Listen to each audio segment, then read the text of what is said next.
ఇప్పుడు ముందుగా వారు అభివృద్ధికి సంబంధించి చంద్రబాబు నాయుడు గారు ఏం ఖర్చు పెట్టారు, జగన్మోహన్ రెడ్డి గారు ఏం ఖర్చు పెట్టారు ఇప్పటివరకు అనేటువంటిది వచ్చింది.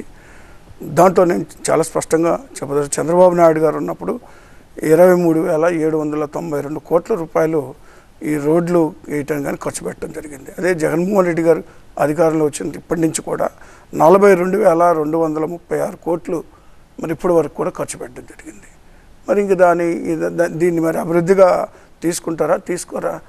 లేదా దాదాపు మరి 32 లక్షల ఇళ్ల పట్టాలు ఇచ్చేసి మరి 22 లక్షల ఇళ్ళు ఇప్పటికే మరి దాదాపు పూర్తయిన సందర్భంలో అది అభివృద్ధి కాదని, అదేవిధంగా 45,000 పాఠశాలలు డెవలప్ చేసినటువంటి దాన్ని అభివృద్ధి కాదా?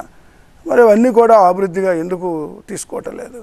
సరే, ఇప్పుడు వాళ్ళు మాట్లాడుతున్నారు, అపోజిషన్ పార్టీ వాళ్ళు బూతులు మాట్లాడుతున్నారు, లేకపోతే ఏదో మాట్లాడుతున్నారు అంటూ వైసీపీ వాళ్ళు కూడా మాట్లాడుతూ ఉన్నారు. సరే, వాళ్ళు మాట్లాడినప్పుడు వీళ్ళు ఖచ్చితంగా దాన్ని కౌంటర్ ఎవరైనా మాట్లాడతారు.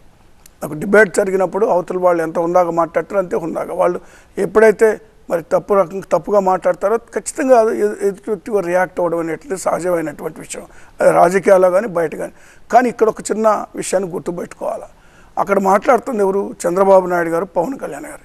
కానీ జగన్మోహన్ రెడ్డి గారు ఏ రోజైనా వాళ్ళ మాటలకు కౌంటర్గా ఒక్క మాట మాట్లాడినట్టుగా ఏదైనా చెప్పగలరా? వాళ్ళు ఏ రోజు కూడా జగన్మోహన్ రెడ్డి గారు వాళ్ళని దూషించినటువంటి సందర్భం లేదు.